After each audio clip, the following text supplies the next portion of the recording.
तस्य पदेन वाचां मलं शरीरस्य च वैद्यकेन योपाकरोत्तं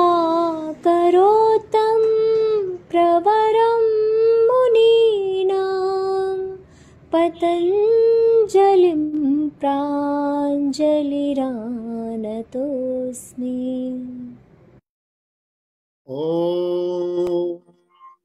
यो ब्रह्माणं विदधाति पूर्वं यो वै वेदांश्च प्रहिणोति तस्मै तद्गुंहदेवमात्मबुद्धिप्रकाशं मुमुक्षुर्वै शरणमहं प्रपद्ये। ॐ विश्वतश्चक्षुरुद विश्वतो मुखो विश्वतो बाहुरुद विश्वतस्पात् सम्बाहुभ्यां दमति सम्पतत्रैर्विद्या वा भूमि जनयन् देवैकः ब्रह्मानन्दं परमसुखदं केवलं ज्ञानमूर्तिम् द्वन्द्वातीतं गगनसदृशं तत्त्वमस्यादिलक्ष्यम् एकं नित्यं विमलमचलं सर्वधी साक्षिभूतं भावातीतं त्रिगुणरहितं सद्गुरुं तं नमामि, सद्गुरुं तं नमामि। परमपिता परमेश्वरलाई नमन गर्दै हाम्रा सम्पूर्ण गुरुवर परम श्रद्धेय स्वामीजी महाराज र परम श्रद्धेय आचार्यजी महाराज लगायत सम्पूर्ण गुरुहरूमा नमन प्रणाम छ। योग चौतारीको यस सायंकालीन स्वाध्याय सत्रमा म यहाँहरू सबै उपस्थित हुनुहुने महानुभावहरूलाई हार्दिक स्वागत गर्न चाहन्छु। आफ्नो समय निकालेर यहाँ व्यस्त समयका बावजुद पनि स्वाध्यायका निम्ति आउनुभयो, यसका लागि आभार। र सम्पूर्ण महानुभावहरूको स्वागत गर्दै अब म योग दर्शनको हाम्रो कक्षामा म जान्छु। पहिले सूत्र वाचनदेखि हामी प्रारम्भ गर्नेछौँ। एकपटक मैले उच्चारण गर्छु, सरसर्ती यहाँ उच्चारण गर्नुहुने महानुभावहरूले आफ्नो ह्यान्ड रेज गर्नुहोला, त्यसपछि हामी अगाडि बढ्नेछौँ। अथ समाधिपादः तपस्वाध्यायेश्वर प्रणिधानानि क्रियायोगः समाधिभावनार्थः क्लेशतनुकरणार्थश्च अविद्यास्मिता रागद्वेषाभिनिवेशाः पञ्चक्लेशाः अविद्याक्षेत्रमुत्तरेषां प्रसुप्ततनुविच्छिन्नोदाराणाम् अनित्याशुचिदुःखानात्मसु नित्यशुचिसुखात्मख्यातिरविद्या दिग्दर्शनशक्त्योरेकात्मदेवास्मिता सुखानुशयी रागः दुःखानुशयी द्वेषः स्वरसवाही विदुषोऽपि तथारूढो विनिवेशः ते प्रतिप्रसवहेयाः सूक्ष्माः ध्यानहेयास्तद्वृत्तयः क्लेशमूलः कर्माशयो दृष्टादृष्टजन्मवेदनीयः सति मूले तद्विपाको जात्यायुर्भोगाः। धेरै धेरै धन्यवाद। रामचन्द्र जी यहाँको माइक खुला छ, यहाँले सूत्र वाचन गर्नुहोला। अथ साधनपाद तपः स्वाध्यायेश्वर प्रणिधानानि क्रियायोगः समाधिभावनार्थः क्लेशतनुकरणार्थश्च अविद्यास्मिता रागद्वेषाभिनिवेशाः पञ्चक्लेशाः अविद्या क्षेत्रमुत्तरेषां प्रसुप्ततनु विच्छिन्नोदाहरणाम् अनित्या शुचि दुःखानात्मसु नित्यशुचि सुखात्म ख्यातिरविद्या दृग्दर्शन शक्त्युरेकात्म ते वास्मिता सुखानुसयी रागः दुःखानुसयी द्वेषः सरसवाही विदुषोऽपि तथा रूढोऽभिनिवेशः ते प्रतिप्रसव हेयः सूक्ष्मः ध्यान हेयस्तद्वृत्तयः क्लेशमूलः कर्माशयो दृष्टादिष्ट जन्म वेदनीयः सती मूले कदित्वाको जात्यायुर्भोगः। धेरै धेरै धन्यवाद। अब म देवी दिदीलाई सूत्र वाचनका लागि अनुरोध गर्दछु। अनि एउटा कुरा मैले के बताउँ भने जसरी यो सुख र दुःखको हामीले वाचन गर्छौं आवृत्ति गर्दाखेरि दुमा विसर्ग हुन्छ दुःख भनेर भन्छौं है, दुःख भने त्यसैले सुमा सुखा भनेर भन्ने हैन, त्यहाँ सुखा त्यहाँनेर के भन्ने सुखा, दुमा दुःख यसरी उच्चारण गर्दा राम्रो हुन्छ। यसै नै उच्चारण गर्नु होला। देवी देवकोटाजी। ओम नमो नमो गुरुदेव। स्वागत छ दिदी। हजुर साष्टांग प्रणाम गुरुदेव। तप स्वाध्याय ईश्वर प्रणिधानानि क्रियायोगः समाधि भावनार्थः क्लेश तनुकरणार्थ अविद्यास्मिता राग द्वेषा विनिवेशाः पंचक्लेशाः अविद्या क्षेत्रमुत्तरेषां प्रसुप्त तनु विच्छिन्नोदाहरणाम् अनित्याशुचि दुःखानात्मसु नित्यशुचि सुखात्म ख्यातिरविद्या दृग्दर्शन शक्त्योरेकात्मते वास्मिता सुखानुसयी रागः दुःखानुसयी द्वेषः स्वरसवाहि विदुषोऽपि तथा रूढोऽभिनिवेशः ते प्रतिप्रसव हेयाः सूक्ष्माः ध्यान हेयास्तद्वृत्तयः क्लेशमूलः कर्माशयो दृष्टादृष्ट जन्म वेदनीयः सती मूले तद्विपाको जात्यायुर्भोगाः। धेरै धेरै धन्यवाद। अझ एकजनालाई अझ हामी लिन्छौं। हाम्रा इन्जिनियर साहबलाई मैले अनुरोध गर्न चाहे। इन्जिनियर प्रतिभाजी। ओम गुरु। ओम। अथ साधनपादः तपः स्वाध्यायेश्वर प्रणिधानानि क्रियायोगः समाधि भावनार्थः क्लेशतनुकरणार्थश्च अविद्यास्मिता रागद्वेषाभिनिवेशाः पंचक्लेशाः अविद्याक्षेत्रमुत्तरेषां प्रसुप्ततनु विच्छिन्नोदाहरणाम् अनित्याशुचि दुःखानात्मसु नित्यशुचि सुखात्मख्यातिरविद्या दृग्दर्शन शक्त्योरेकात्म तेवास्मिता सुखानुशयी रागः दुःखानुशयी द्वेषः स्वर सवाही विदुषोऽपि तथा रूढोऽभिनिवेशः ते प्रतिप्रश्रय वीर्याः सूक्ष्माः ध्यान हेयास्तद्वृत्तयः क्लेशः मूलः कर्माशयो दृष्ट जन्म वेदनीयः सति मूले तद्विपा को जात्या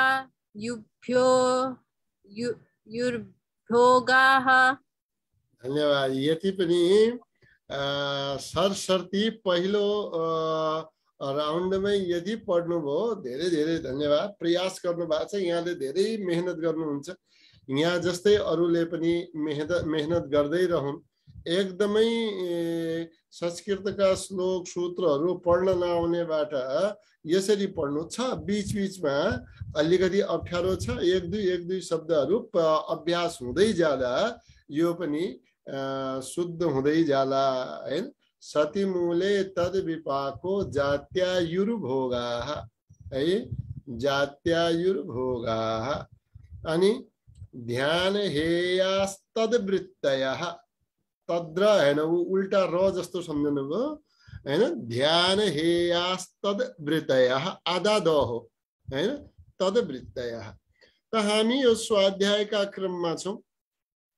मुख्य रूपमा साधन पादमा क्रियायोगका बारेमा वर्णन गरियो, जसले समाधि तर्फ उन्मुख गर्छ, क्लेशहरूलाई तनुकरण गर्दै जान्छ, कमजोर गर्दै जान्छ। अविद्या, अस्मिता, राग, द्वेष र अभिनिवेश 5 क्लेश बताइए। अविद्या भन्दा पछिका अस्मिता, राग, द्वेष, अभिनिवेश यिनीहरूको प्रसुप्त तनु विच्छिन्न र उदार अवस्था हुन्छ। अनित्य, असूची, दुख र अनात्ममा नित्य सूची, सुख र आत्मख्याति हुनु अविद्या हो।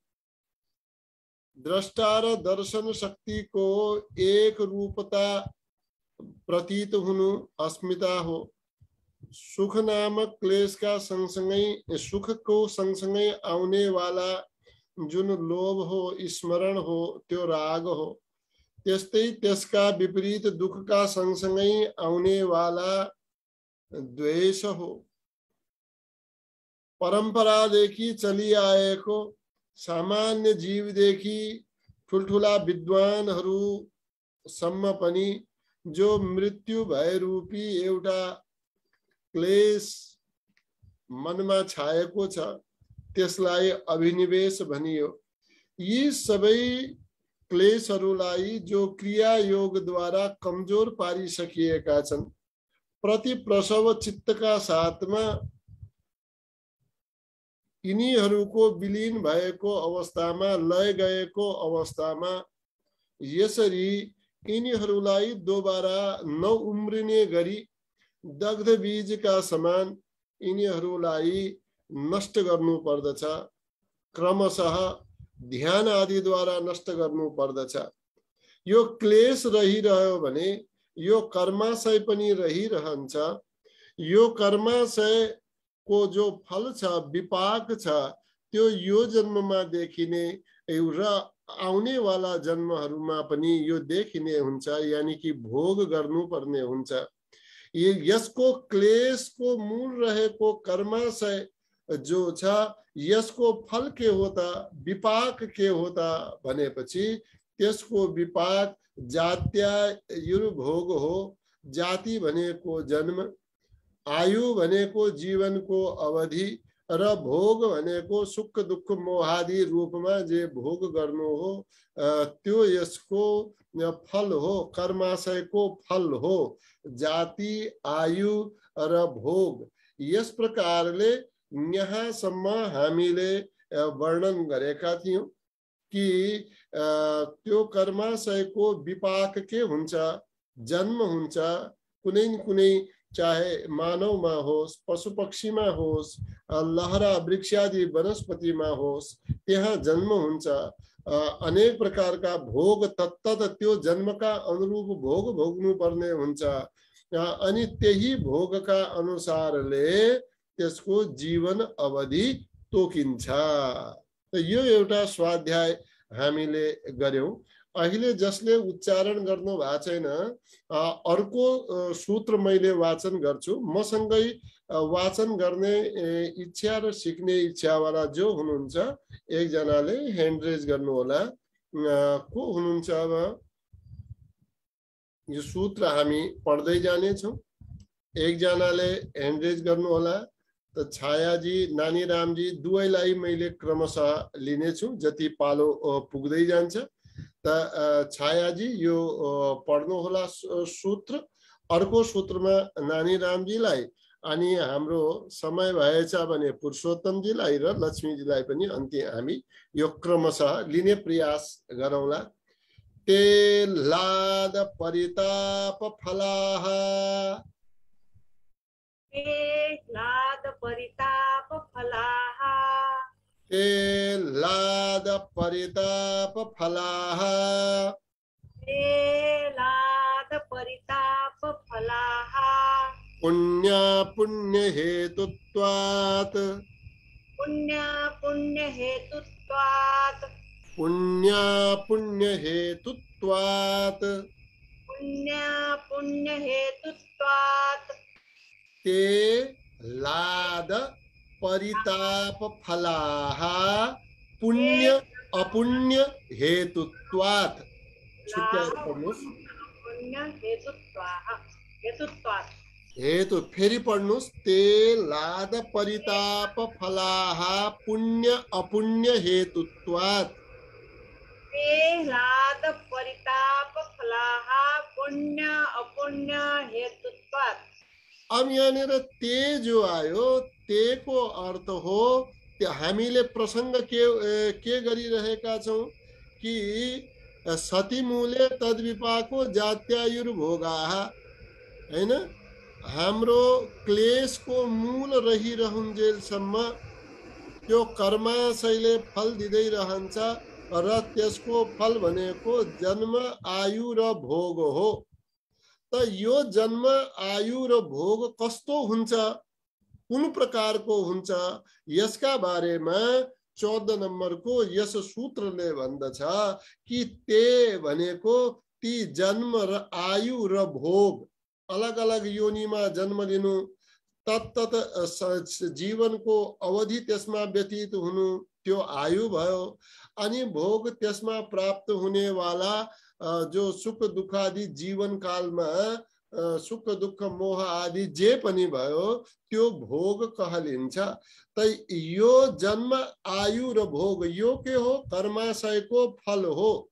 के हो यो जन्म आयु र भोग, यो कर्माशयको फल हो। त यो कस्तो हुन्छ भनेपछि लाद परिताप फलाः, दुई किसिमको यो हुन सक्छ, लाद फल र परिताप फल। लाद भन्छ आह्लाद, अति हर्ष आनन्द दिने वाला। लाद माने के भयो, आनन्द दिने वाला, हर्ष दिने वाला। परिताप भनेको एकदमै शरीरलाई पोल्ने वाला। केले पोल्छ, शोकले पोल्छ, चिन्ताले पोल्छ। त यो कस्तो हुन्छ, परिताप फलाः, यो परिताप दिने वाला हुन्छ, दुःख दिने वाला हुन्छ र सँगसँगै हर्ष दिने वाला हुन्छ, आनन्द दिने वाला हुन्छ है। त जो कर्माशयको फल छ त्यो हर्ष स्वरूप, आनन्द स्वरूप वा यसलाई भन्नु सुख स्वरूप पनि हुन सक्छ र सँगसँगै शोक यानी कि दुःख स्वरूप पनि त्यो हुन्छ। सुख र दुःख स्वरूपको त्यो हुन्छ। किन हुन्छ, यसैको जवाब अगाडि दियो। पुण्य पुण्य हेतुत्वात्, पुण्य र अपुण्य हेतु भएका कारणले, पुण्य र अपुण्य हेतु भएका कारणले, हेतु भन्छ कारण हैन, हेतुको अर्थ हो कारण। के कारण भयो त, जो हामीले पुण्य कर्म गर्यौं त्यसका कारणले, जो हामीले अपुण्य कर्म गर्यौं, जो पुण्यका विरोधी कर्महरू छन् त्यस्ता कर्म जो हामीले गर्यौं त्यसका कारणले हर्ष र शोक, सुख र दुःख रूप फल प्राप्त गर्यो। चाहे यो जन्ममा गर्यो या आजको अवधिमा गर्यो, आजको 5-10 वर्षपछि प्राप्त हुन सक्छ, 20 वर्षपछि प्राप्त हुन सक्छ। यो जीवनावधिमा भोग्ने खालको रहेनछ भने जुन योनिमा, जुन जन्ममा, जुन अवस्थामा गएर भोग्ने हुन्छ त्यसै अवस्थामा भोग गर्नु पर्ने हुन्छ। अनि कब भोगिन्छ यो, दृष्ट जन्म वेदनीय। यो जीवनमा हुन सक्यो भने यो जीवनमा भोग गर्नुपर्ने हुन्छ, यदि यो जीवनमा भएन भने कब भोग गर्नुपर्ने हुन्छ? आउने वाला जीवनमा पनि भोग गर्नुपर्ने हुन्छ। तब क्लेशको मूलमा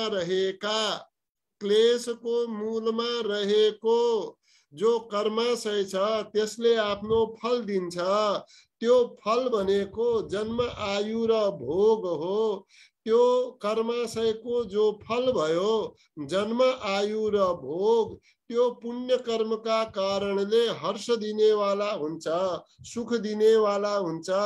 कहीं पुराना पाप कर्म उदय भए भने पाप कर्मका कारणले त्यो दुख दिने वाला हुन्छ, शोक दिने वाला हुन्छ। मूल त यसरी आयो समझमा, हैन? अब यसलाई यसरी फेरि अझ यो वाक्य जो मैले भने यहाँ फेरि लेखिदिएको छु। अब जुन जन्म पुण्य कर्मको फल हो, अब पहिले जन्मको कुरा आयो, जन्म माने जाति। जुन जन्म पुण्य कर्मको फल हो त्यो जन्म टोटलमा सामान्यतया औसत रूपमा त्यो जन्म सुखदायक हुन्छ। हालाकि अब जन्म सुखदायक छ भनेपछि दुख बिल्कुल आउँदैनन् भन्ने चाहिँ होइन, हैन? दुख पनि आउँछन्, सुखको मात्रा अधिक रूपमा रहन्छ यदि पुण्य कर्मको फल त्यो हो भने। अब कोही जन्म दुख प्राप्त गर्न मात्रै प्राप्त भएको छ भनेपछि जुन जन्म पाप कर्मको फल हो त्यो जन्म के हुने भयो? त्यो जन्म दुख दिने वाला नै हुन्छ। अनि त्यस्तै आयुका बारेमा भनियो। आयुलाई हामीले के भन्यौं? जीवनको अवधि। कबदेखि कबसम्मको? जन्मदेखि मृत्युसम्मको जीवनको जुन अवधि छ त्यो आयु भयो। त्यो आयु जति समयसम्म पुण्य कर्मको फल प्राप्त हुन्छ तबसम्म त्यो सुखदायक हुन्छ। जब त्यो आयुका बीचमा पनि पाप कर्मको फल प्राप्त भयो त्यो के हुने भयो? दुःखदायक हुन्छ। त्यसैले भनिएको छ ते जन्मायुर्भोगाः पुण्य हेतुकाः सुख फला, अपुण्य हेतुकाः दुःख फला। पुण्य का कारणले जो जन्म हुन्छ, जो आयु हुन्छ त्यो सुख फल दिने वाला हुन्छ। अपुण्य का हेतुले, पुण्य रहितताको कारणले जो जन्म भयो त्यो जन्म, त्यो आयु, त्यो जीवनको समय दुख फल दिने वाला हुन्छ। अब पुण्य कर्म भनेको के भयो त? केलाई हामीले पुण्य कर्म भन्यौं? सामान्य रूपमा यदि हेर्यौं भने पुण्य कर्मको तात्पर्य हुन्छ अहिंसात्मक कर्म। हामीले धेरै व्याख्या यहाँनिर गरेनौं, एउटा टपिकलाई मात्रै हामीले लियौं कि अहिंसात्मक कर्म। अहिंसालाई नै हामीले किन लियौं? किनकि योगको अष्टांग योगमा 8 अंगमा पहिलो अंग हो यम। यमको पनि सबभन्दा पहिलो भाग हो अहिंसा। अहिंसा, सत्य, अस्तेय, ब्रह्मचर्य, अपरिग्रह।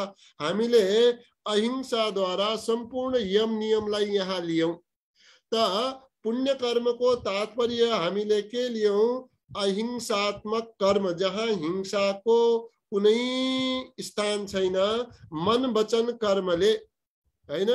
आफूद्वारा पनि हामीले हिंसा गरेनौं, अरूद्वारा पनि हिंसा गराएनौं, अनि कसैले गरेको हिंसाको अनुमोदन पनि हामीले गरेनौं। त यस प्रकारको अहिंसात्मक कर्म, हैन? अहिंसा आदि भनौं, अहिंसा आदि कर्म के भए? पुण्य कर्म भए। त यहाँनिर के भयो? आफ्ना लागि नभएर अन्यलाई सुख पुर्याउने उद्देश्यले गरिएका कर्महरूको फल सुखदायक हुन्छ। परोपकाराय पुण्याय पापाय परपीडनम। त पाप, हामीले कसैको भलो गर्ने वाला काम गर्यौं भने त्यही पुण्य हो, र हामीले कसैलाई दुख दिने काम गर्यौं भने त्यो पाप कर्म हो। पापाय परपीडनम, कसैलाई पीडा पुर्याउनु त्यो पाप कर्म हो हैन। अनि त्यस्तै यो जो पाप कर्म हामीले पुण्य कर्मको विपरीत मानौं, हिंसात्मक कर्मलाई हामीले पाप कर्म बतायौं, अन्यलाई दुख पुर्याउने उद्देश्यले गरिएका कर्महरूको फल पनि कालान्तरमा दुःखदायक नै हुन्छ। त पुण्य संस्कारबाट जो उत्पन्न भए, पुण्य संस्कारबाट उत्पन्न भएका जति पनि फल हुन्छन् ती सुखदायक हुन्छ। त पुण्य कर्मको तात्पर्य यही भयो, अहिंसादि कर्म। पाप कर्मको तात्पर्य भयो हिंसादि कर्म। त यो जो कर्माशयको फल छ, कर्माशयको फल जाति, आयु र भोग जो छ, यो पनि पुण्य कर्म र पाप कर्मका कारणले सुख र दुःख समय समयमा दिनेवाला हुन्छ हैन। त यहाँनिर छायाजी एकपटक यो सूत्र अझ पढ्नु होला त।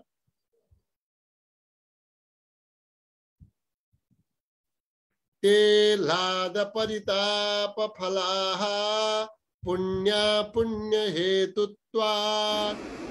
ते लाद परिताप फलाः पुण्य पुण्य हेतुत्वात्। धेरै धेरै धन्यवाद छायाजी।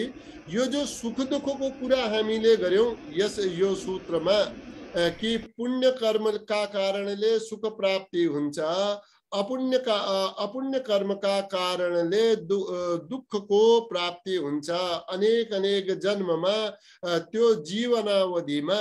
त यो जो सुख दुःखको कुरा हामीले गरिरहेका छौं, यसलाई सामान्य मानिसको दृष्टिमा, एउटा सामान्य साधकको दृष्टिमा यसलाई बुझ्नु पर्दछ। योगीका लागि के हुन्छ? सुख दुःख हर्ष शोक हुँदै हुँदैन। योगीले सुख दुःख मान्दैन। योगीले त सुखलाई स्वीकार गर्दैन। केलाई स्वीकार गर्दैन? योगीले सुखलाई स्वीकार गर्दैन। जति पनि यो संसारका जे पनि यो फलहरू छन्, चाहे जन्म, आयु, भोग छ, यो सबैलाई के रूप मान्दछ? दुःख रूप मान्दछ। ठीक छ, यसका बारेमा अगाडि कुरा गरौँला। दुःखम एव सर्वम विवेकिनः।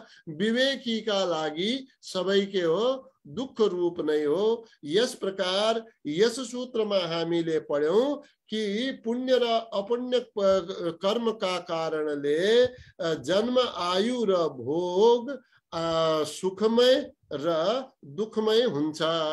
ठीक छ, यति कुरा बुझियो। अब हामी नानीराम सरका साथमा अर्को सूत्रका बारेमा हामी पढ्नेछौं। त यहाँनिर अब कर्माशय जो छ, सुख दुःख दुवै दिने हो भने हैन, त दुःख दिनेवाला कर्माशयको मात्र नाश गरे त भइहाल्यो नि त। सुख दिनेवाला कर्माशय राखिराख्नु पर्यो हैन, अरूको नाश किन गर्नु पर्यो? सुख त चाहिएको छ।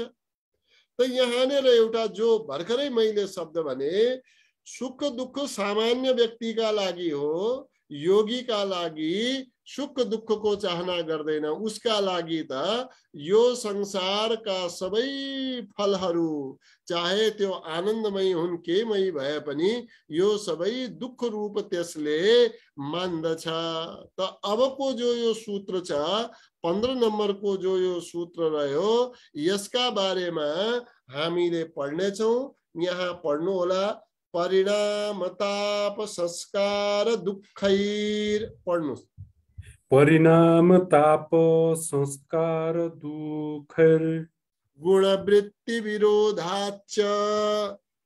गुणवृत्ति विरोधाच्च। गुणवृत्ति विरोधाच्च। गुणवृत्ति विरोधाच्च। दुःखमेव सर्वं विवेकिनः। दुःखमेव सर्वविवेकिनः। दुःखमेव सर्वं विवेकिनः। दुःखमेव सर्वं विवेकिनः। अब पूरा सूत्र पढ़ौला। परिणाम ताप संस्कार दुःखैर गुणवृत्ति विरोधाच्च दुःखमेव सर्वं विवेकिनः परिणाम ताप संस्कार दुःखेर गुणवृत्ति विरोधाच दुःखमेव सर्वं विवेकिनः।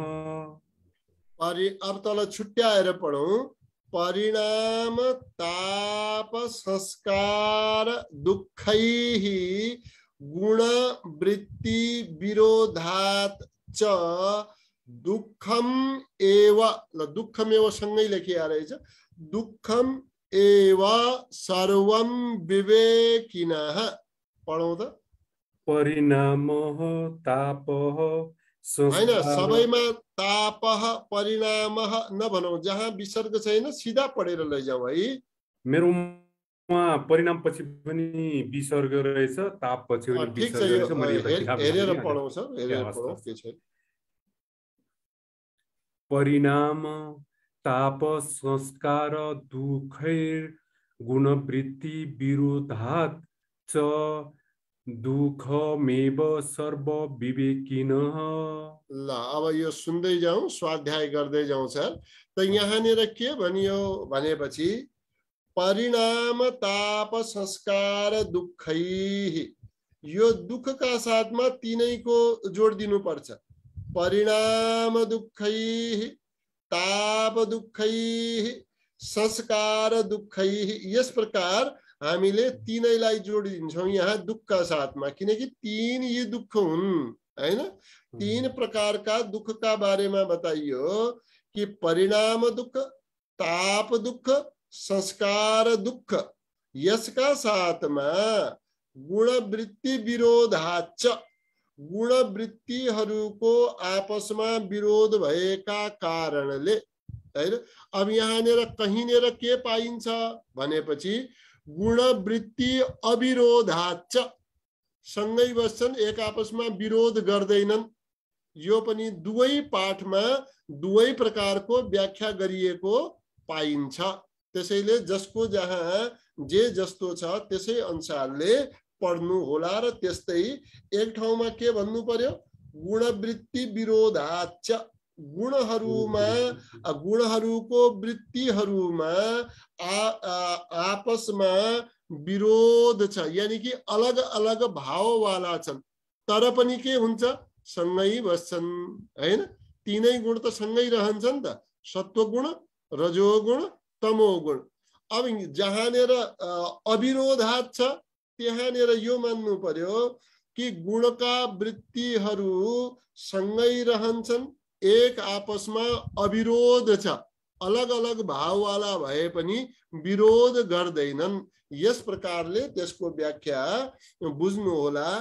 परिणाम दुःख, ताप दुःख, संस्कार दुःख र च छ नि, र गुणवृत्तिहरूमा विरोध भएका कारणले विवेकिनः, विवेकी व्यक्तिका लागि सर्वम दुःखमेव, जति पनि, सर्वमको अर्थ के छ, जति पनि कर्मफल प्राप्त भयो, चाहे ती सुख रूप हुन् वा अन्य जे जस्ता रूप भए पनि, सुखै रूप किन नहुन्, ती सुख रूप भएका पनि के हुन्, सबै दुःख रूप नै हुन्। त यहाँनिर कसका लागि, विवेकी पुरुषका लागि। विवेकी पुरुष यहाँ कसका लागि प्रयुक्त भयो, योगीका लागि। योगीका लागि सबै कर्मफलको जो प्राप्ति भयो, चाहे त्यो सुख रूप होस्, चाहे त्यो लाभदायक होस् हैन, सुखदायक हो, सुखमय होस्, त्यो पनि के हो, दुःख रूप नै हो। दुःख रूप किन हो, किनकि त्यसले यो दुःख रूपी संसारमा पटक पटक लिएर आउँछ। ठीक छ नि त, पटक पटक लिएर आउँछ। पहिले यो सामान्य रूपमा हामी बुझौं कि परिणाम ताप, यी सबै यो कर्माशय, यो कर्माशयको फल, यो जन्म आयु र भोग, यी सबैको परिणाम के हो, दुःख स्वरूप हो। ताप दुःख, संस्कार दुःख, र गुणवृत्तिहरूको विरोध भएका कारणले यो सबै विवेकीहरूका लागि दुःख रूप हो, यहाँसम्म भनियो। अब परिणाम दुःखका बारेमा बताइयो। परिणाम दुःख अब हुन त धेरै लामो व्याख्या हाम्रा भाष्यहरूमा प्राप्त हुन्छ, तथापि अहिलेका लागि छोटो गरेर हामीले के भन्न सक्छौं भने परिणाम दुःख केलाई भन्ने कि जति पनि यी जन्म भए, ठीक छ, जति पनि भोग भोगियो, जति लामो यो आयु रह्यो, यसमा गरिने वाला सम्पूर्ण भोग, जन्ममा आयुमा गरिने वाला भोग के हुन्छ, प्रारम्भमा त राम्रो लाग्छ, सबै भोग त राम्रै लाग्छन् हैन, तर अन्तिममा यो दुःख दिने वाला हुन्छ। परिणाममा यसले दुःख दिन्छ। गीतामा पनि एक ठाउँमा भनियो नि, विषयेन्द्रिय संयोगात यत् तदग्रे अमृतोपमम। यो जो अग्रमा पहिलो कस्तो हुन्छ, यो विषय आदिको सुख जो छ, इन्द्रिय आदिको संयोग भयो भने कस्तो हुन्छ, यो सुख पाउने वाला सुख जस्तो लाग्दछ, अमृत जस्तो लाग्दछ, तर परिणामे विषमिव। तर यो पहिले प्राप्त भएको अमृत जस्तो सुख पनि पछि गएर कस्तो हुन्छ, यो पनि विष जस्तो लाग्छ हैन। यो परिणाम दुःख हो हैन, जसको अन्तिममा फेरि त्यो दुखै दिने वाला हुन्छ। अब यहाँनिर सर्वम दुःखम विवेकिनः, परिणाम दुःख, त्यसपछि ताप दुःख, संस्कार दुःख, गुणवृत्ति विरोधको जुन कुरा गरियो, यो सबै दुःख विवेकीलाई, सबै सुख विवेकीलाई दुःख रूप लाग्दछ। यो परिणामको कुरा गर्यो तो सबै दुःख रूप किन हो भनेपछि एउटा कुरा यो बुझौं, जति पनि यो जीवनमा सुख दुःख आदिको अनुभव भयो, चाहे त्यो पुण्यको कारणले होस् अपुण्यको कारणले होस्, सुख दुःखको अनुभव भएपछि के हुन्छ, सुख दुःख यो जन्ममा आयो, सुख दुःखको हामीलाई अनुभव भयो, त्यो सुख दुःख आदिको अनुभवलाई भनियो वासना संस्कार। अब त्यो वासना संस्कारका कारणले हाम्रा मनमा, अन्तर्मनमा आइरह्यो स्मृति। के को स्मृति आयो, पहिले भोगिएका सुख दुःखको स्मृति आयो। जब पहिले भोगिएका सुख दुःखको स्मृति आउँछ, त्यो स्मृतिले राग प्राप्त गर्ने इच्छा व्यक्त गर्दछ, प्राप्त गर्ने वाला वातावरण खोज्दछ। अब राग भयो, राग भएपछि काम गर्ने इच्छा, फेरि चेष्टा गर्दछ, फेरि कर्म गर्यो, कर्म गर्यो त फेरि कर्माशय बन्यो। त यस प्रकारले कर्माशयबाट सुख दुःख आदिको अनुभव, त्यसपछि वासना संस्कार, त्यसपछि फेरि सुख आदिको स्मृति, राग द्वेष आदि गर्दै यो अनादि चक्र चलिरहन्छ। त्यसैले जति पनि यो जन्म आयु भोग आदि यी फल प्राप्त भए, कर्म फल जो छ यो नै दुःख रूप हो। यस प्रकार योगीहरूले मान्दछन्। किन मान्दछन् भने एउटा जस्तो कर्म हामीले गर्दै गयौं, चाहे त्यो राम्रो कर्म नराम्रो कर्म, त्यसले आफ्नो कर्माशय फेरि थप्दै जान्छ। त्यो कर्माशयका कारणले फेरि जन्म मृत्युको चक्करमा पर्नु पर्दछ। त यो परिणाम दुःखको एउटा वर्णन यहाँ गरियो। आउनु संक्षेपमा हामीले ताप दुःखका बारेमा पनि छोटो गरेर हामी यहाँ चाहिँ बुझौं। त ताप दुःख केलाई बताइयो कि भने सबै यी जो भोग रूप जो सुख छ, इनको विनाश अवश्य पनि हुन्छ। आज जसको संयोग भयो, भोलि के होला, वियोग पनि होला।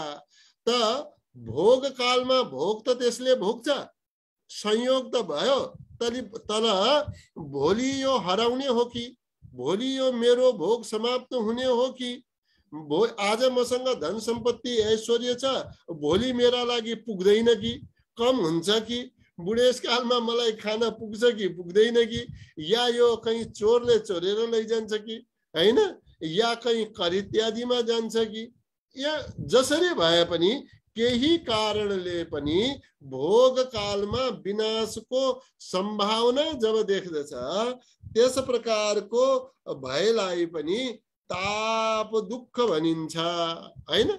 यो ताप दुःख जो छ के का कारणले बन्दै गयो। ताप दुःख यो अन्य मानिससँग कहीं बढी सुख देख्यो, बढी ऐश्वर्य देख्यो, कहीं ईर्ष्या हुन्छ अनि मनमा जलन हुन्छ, शरीर तापिन थाल्दछ, यो पनि ताप दुःख हो हैन। त यस प्रकारले सुख अनुभव कालमा जब हामी रजोगुण जन्य द्वेष आदिको उत्पत्ति हुन्छ, लोभ आदिको उत्पत्ति हुन्छ, मोहादिको उत्पत्ति हुन्छ, यसका कारणले पनि तापको अनुभव हुन्छ।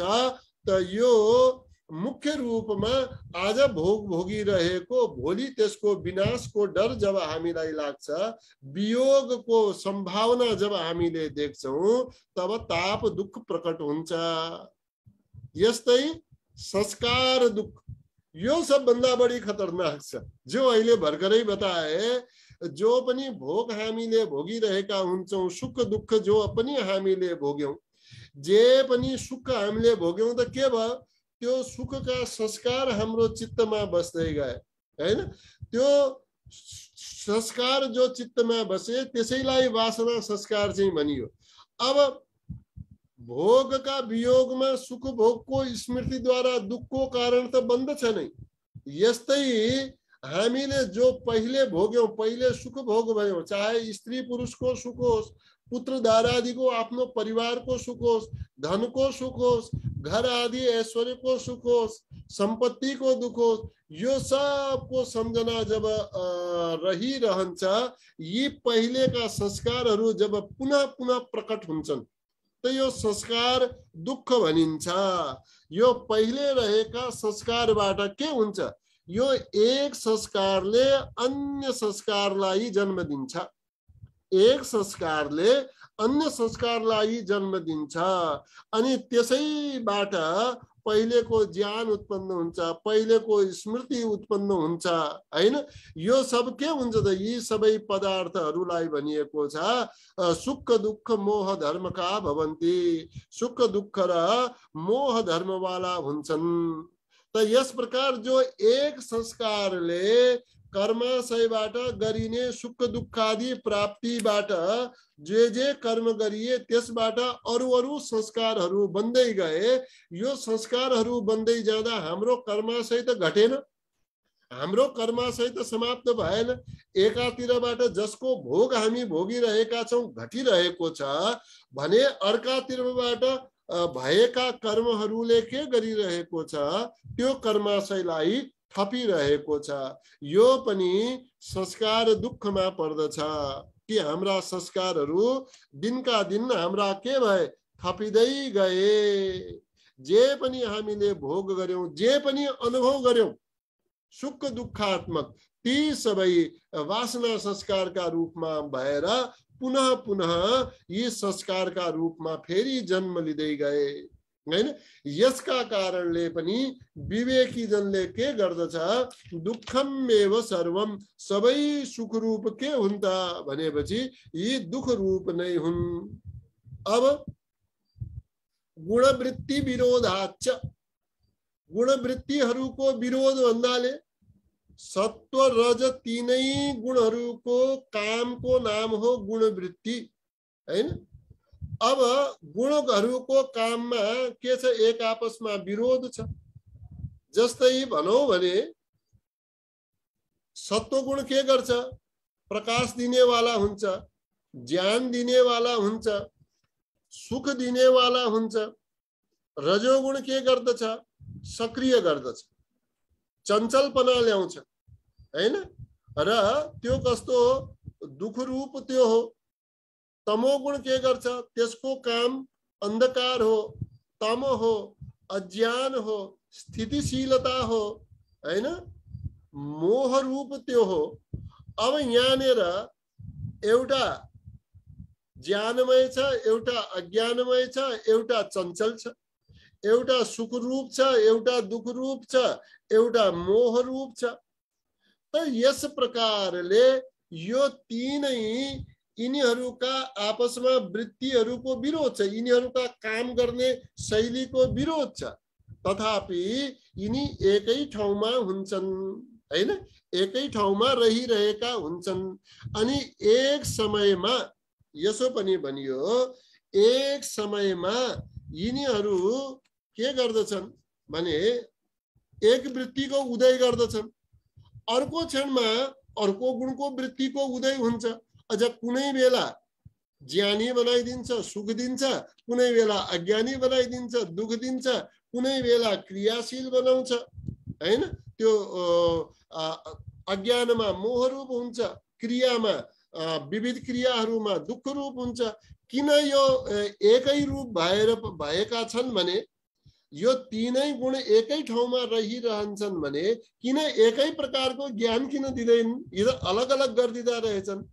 कहिले ज्ञान, कहिले अज्ञान, कहिले सुख, कहिले दुख, कहिले मोह। त यस प्रकारको विवेचन गर्दा गर्दै विवेकीले गुणवृत्तिहरूमा विरोधका कारणले पनि यसलाई के मान्यो भनेपछि यसलाई दुःखको रूप नै माने। त गुणवृत्ति विरोधाच, गुणवृत्तिहरूको विरोधका कारणले पनि विवेकी जनले दुःख नै मान्दछ। अब जस्तै हामी सत्वगुण हावी भएको छ, हामी योगमा बस्यौं, ध्यान गर्न बस्यौं, सत्संगमा बस्यौं। अब त्यस बेला त के हुन्छ, हामी दिव्य मन्त्रहरूको जप नै गर्छौं। त्यो जपमा त सत्वगुणको प्रधानता भयो। त्यो हुँदा हुँदै के गयो, एक्कासी मन कहाँ गयो, संसारतिर लगेर जान्छ, संसारमा सक्रिय गराउन खोज्छ। अनि कहिले आलस्य गर्छ, कहिले प्रमाद गर्छ। सत्वगुण रहिरहेको बेलामा ध्यानै लागिरहनु पर्ने नि त हैन, ध्यानै लागिरहनु पर्ने, तर लाग्दैन। यसमा अन्य गुणले के गरिदिन्छ, अन्य गुणले त्यो ध्यानलाई भङ्ग गरिदिन्छ। त यो विविध कर्महरूको विचार गरेर यो के गरिदियो कि यसलाई पनि दुःख रूप मान्यो। फेरि तीनै गुण कस्ता हुन्, तीनै गुण पनि आवश्यक छन् हैन। तीनै गुणको पनि एउटा उदाहरण दिउँ भने यिनीहरूको समान रूपले साम्यावस्थामा प्रकृति चल्दछ। जस्तै दीपक एउटा प्रज्वलित भयो भने त्यहाँ के छ, आगो पनि छ, बाती पनि छ, तेल पनि छ हैन। त्यो तीनैलाई तीन गुण मान्नुस्। त ठिक्क ठिक्क रूपमा अग्नि पनि प्रज्वलित भयो, बाती पनि त्यहाँ रहेको छ, तेल पनि ठिक्क रूपमा रहेको छ भने एउटा दीपक जल्दछ। यसरी यिनीहरू तीनै विरोधी भए पनि एक साथमा रहेका हुन्छन्, तर तीनैले अलग अलग रूप आफ्नो स्वतन्त्र वृत्तिहरू प्रकट गर्दछन्। यसो भनियो। तब यहाँ धेरै ठाउँमा भनिन्छ, कोपी कुत्रापि सुखी इति, कहीं कोही पनि सुखी छैन हैन। किन छैन भने कि यो सम्पूर्णलाई यो कर्माशयका कारणले सुख दुःख मोह रूपमा एक संस्कार अन्य संस्कार अन्य संस्कार भन्दै यी जीवनका चक्रमा घुमाइरहेको हुनाले यसमा दुःख नै मिसिएको छ। यो भवचक्करमा पर्ने हिसाबले, यो जन्म लिइराख्नु पर्ने हिसाबमा एक जन्ममा भोग गरेर हुँदैन, अर्को जन्ममा जानु पर्यो, फेरि कर्माशय बन्छ। यो निरन्तर अनादि चक्र चलिरहेको कारणले यो सबै दुःख रूप नै हो। ठीक छ त? ठीक छ नानीराम सर, ठीक छ हैन? कुरा बुझियो नि त? ल पुरुषोत्तम सर यो सूत्र एकपटक वाचन गर्नुस् त।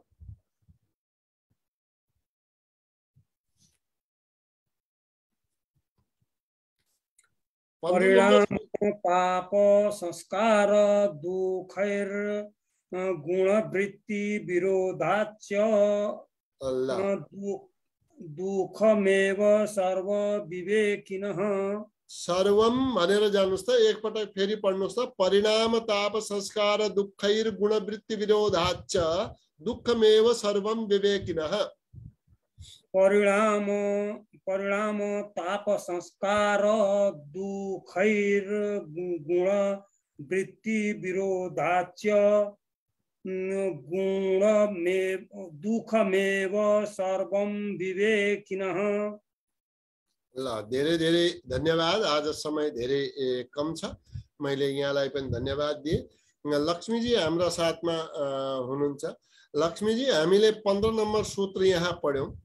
अब एउटा विषय, अब यो महत्त्वपूर्ण विषय आयो कि यसमा भनियो कि हेय के हो। हामीले सुन्यौं जसरी एउटा यो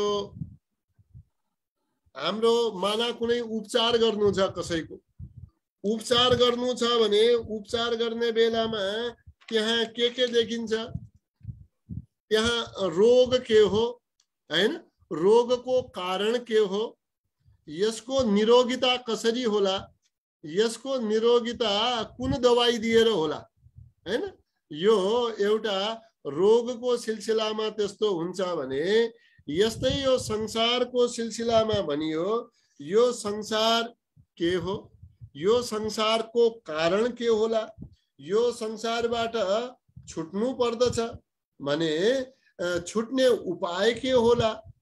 त यसै कारणले यो योग दर्शनमा एउटा विषय अगाडि बढाइयो जसलाई भनिन्छ चतुर्व्यूह हैन। के भनिन्छ?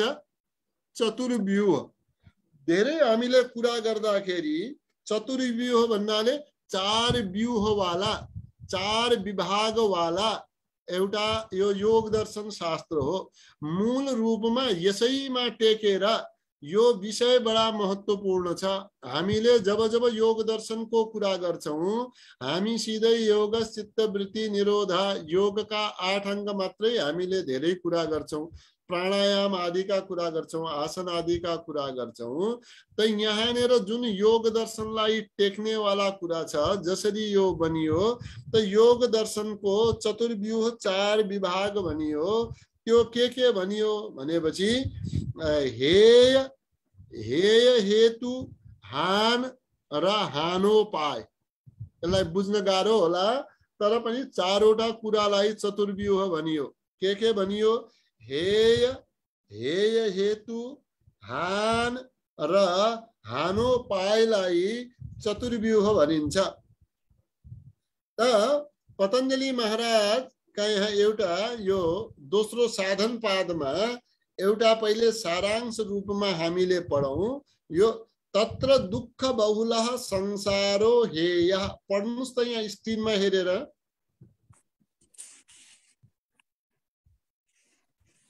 तत्र दुःख बहुलः संसारो हेयः। अब यो के भनियो भने यो जो संसार छ, ठीक छ, अब साधारण मनुष्यलाई त सुख पनि देखिएला, ठीक छ, सामान्य व्यक्तिलाई सुख पनि देखिएला हैन, भोजनको सुख, जन्मको सुख, ऐश्वर्यको सुख। तर योगीलाई सबै सुख के देखिन्छन्? दुःख रूप देखिन्छन्। के देखिए योगीलाई? दुःख रूप देखिए। त्यसैले योगीका नजरमा के भयो त यो संसार? दुःख बहुलः संसार हो। यो दुःखले भरिएको यो संसार छ। यो संसारलाई के गर्नु पर्दछ? हेय, त्याग गरिदिनु पर्दछ, ठीक छ। यसको अर्थ के भयो? तत्र दुःख बहुलः संसारो हेय। दुःखले भरिएको यो संसारको के गरिदिनु पर्दछ? त्याग गरिदिनु पर्दछ। अर्को पढ्नु होला मसँगै। प्रधान पुरुषयो संयोगो हेय हेतु। पढ्नुस् त। प्रधान पुरुषयो संयोगो हेय हेतु। प्रधान पुरुषयो संयोगो हेय हेतु। यो हेयको कारण के हो? यहाँनिर कारण सोधियो नि त। जस्तै रोगको कारण, त यो संसारको कारण, यो दुनिया, यो सम्पूर्ण जसलाई छोड्नु छ, यो संसारका यो विषय इत्यादि सुख आदि, यो कर्मफल आदि सबैको त्याग गर्नु छ। त यसको यो सबै भइराख्ने संस्कार चक्रमा घुमिरहने, स्मृति चक्रमा घुमिरहने यो संसार रूपी हेय पदार्थको हेतु माने कारण के होला भन्ने यहाँ प्रश्न एउटा आयो। प्रधान पुरुषयोः संयोगः। यो प्रधान भन्नाले प्रकृति, ठिक छ, प्रधान भन्नाले प्रकृति, यो दृश्य र पुरुष भन्नाले द्रष्टा, त्यो आत्म तत्व, त्यसको संयोग भएको प्रतीति, त्यसको एक ठाउँमा मिलेको जस्तो आभास हैन।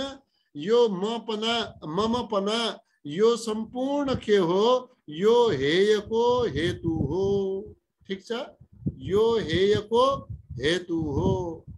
अर्को दियो, अब अर्को पनि पढ्नुस्। एक त हेय के हो, संसार हो, ठीक छ, भन्नुस् त हेय के हो, हेय संसार हो। हेयको हेतु के हो, प्रकृति र पुरुषको संयोग। हेयको हेतु के हो, प्रकृति र को संयोग हो, संयोग। अब यो अब आयो हान, हान शब्द छ। हान के हो भनेपछि संयोगस्यात्यन्तिकी निवृत्तिः हानम। पढ्नुस् त, संयोगस्यात्यन्तिकी निर्वृत्ति हानम। अच्छा यसो भन्नु, संयोगस्य, पढ्नुस्, संयोगस्य आत्यन्तिकी संयोगस्य संयोगस्य आत्यन्तिकी निवृत्तिः, निर्वृत्ति निर्वृत्ति है, निवृत्तिः निवृत्तिः हानम। हानम। अब यो हान भनेको के हो त भनेपछि यो जो संयोग भनियो, संयोग कहाँ भनियो, प्रधान र पुरुषको संयोग जो बताइयो, यो संयोग जो कुरा छ यसको चाहिँ एकदमै आत्यन्तिकी भन्छ, सधैँका लागि यसको निवृत्ति भएमा यो नै हान हो भनेर भनियो हैन। यो हान कसरी हुन्छ त, हानको उपाय के हुन्छ त भनेपछि हानोपायः सम्यग् दर्शनम्। हानोपायः सम्यग् दर्शनम्। हानोपायः सम्यग् दर्शनम्। हानोपायः सम्यग् दर्शनम्। मुख्य रूपमा जो हामीले यहाँ कुरा गर्यौं, चारवटा जो योग दर्शनको चतुर्व्यूह जो विषय छ, चार विभागको जो विषय यहाँ छ, हेय 1, हेय हेतु 2, हान 3 र हानोपाय, चारवटा कुरा गर्यौं। फेरि मैले लक्ष्मीजी दोहोर्याउनु होला कि यो दुःख बहुल संसार हेय हो, भन्नुस् त। तत्र दुःख बहुल संसार हेय। नेपालीमा भन्दा पनि हुन्छ, यो त्यहाँ दुःखले भरिएको संसार हेय हो। दुःखले भरिएको संसार हेय हो। हेय हो यो संसार। यो हेयको कारण किन हो, किनकि हेयको कारण प्रकृति र पुरुषको संयोग हो। भन्नुस् त, हेयको कारण प्रकृति र पुरुषको संयोग हो। हान भनेको के हो भनेको सधैँका लागि संयोगको निवृत्ति हुनु हान हो। सधैँका लागि संयोगको निवृत्ति हुनु हान हो। निर्वृत्ति नभनौ, निवृत्ति भनौ है। निवृत्ति। ठिक छ। अब त यो हानको उपाय के हो, हानको उपाय हो सम्यक दर्शन। सम्यक दर्शनको अर्थ हो यथार्थ ज्ञान। भन्नुस् त, सम्यक दर्शन माने यथार्थ ज्ञान। सम्यक दर्शनको अर्थ यथार्थ ज्ञान हो। यथार्थ ज्ञान नै विवेक ख्याति हो। यथार्थ ज्ञान नै विवेक ख्याति हो। यो विवेक ख्याति हानको उपाय हो। यो विवेक ख्याति हानको उपाय हो। अब चारै फेरि मैले दोहोऱ्याउँछु, यो दुःखै दुःखले भरिएको संसार हेय हो, प्रकृति र पुरुषको संयोग हेयको कारण हो, संयोगको सधैँका लागि निवृत्ति हान हो र यथार्थ ज्ञान जसलाई विवेक ख्याति भनियो यो हानको उपाय हो। अब यो संस्कृतमै एकपटक पढ्न सक्नुहुन्छ? म पढेर देखाउँछु, पढ्नुस् है। तत्र दुःख बहुल संसारो हेयः प्रधान पुरुषयो संयोगो हेय हेतु संयोगस्य आत्यन्तिकी निवृत्तिः हानम हानोपायः सम्यक् दर्शनम। पढ्नुस् त।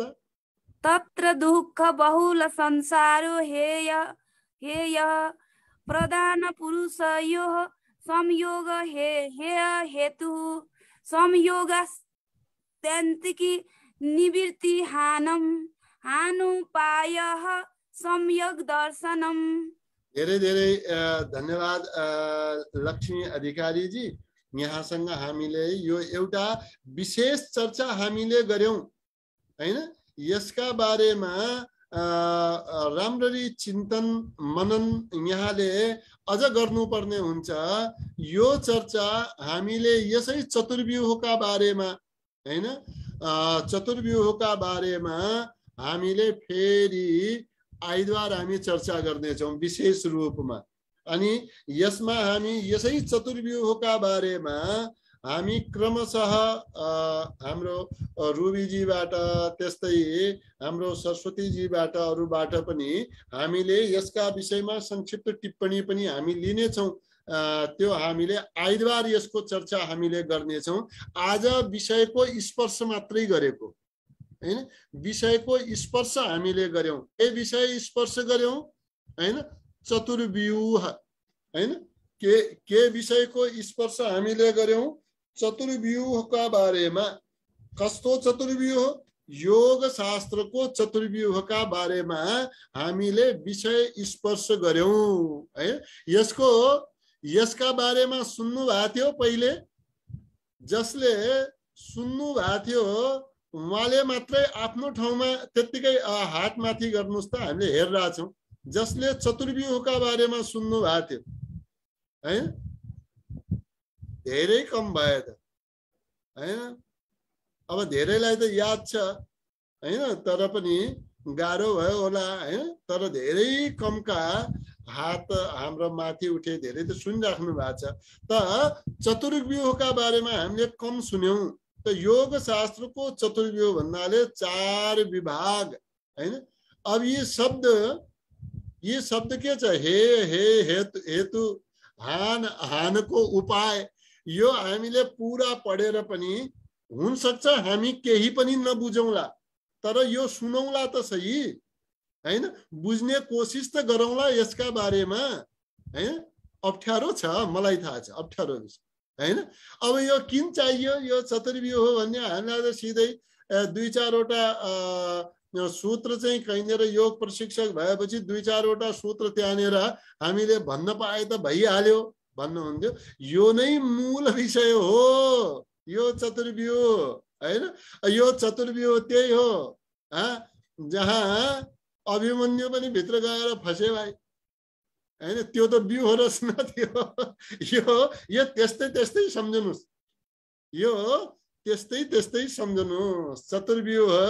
चतुर्व्यूहमा भित्र जाने र बाहिर आउने यो सबै हामी कुरा गर्छ। त्यस्तो चतुर्व्यूह लडाई गरेर जानेवाला हैन।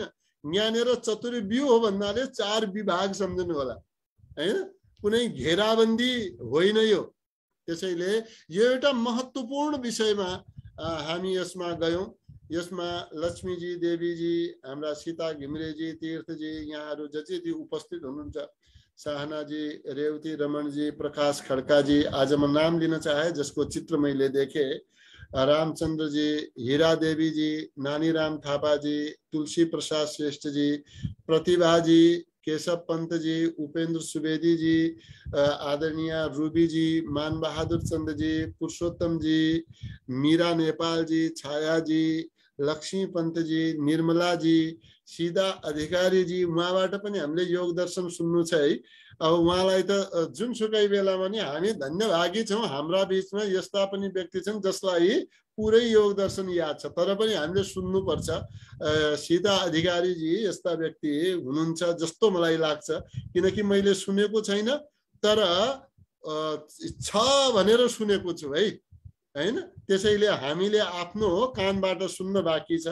त्यस्तै कल्पनाजी, पार्वती ज्वालीजी, अनि शोभाजी, हरिप्रसादजी, शशिकलाजी, अनिताजी, पवित्राजी, सावित्रीजीको पनि उदय भयो लगायत जति पनि पर्दाको अगाडि पछाडि जति हुनुहुन्छ, आज मैले सबैलाई एउटा अभिवादन गर्न मैले नाम उच्चारण गरेको हुँ।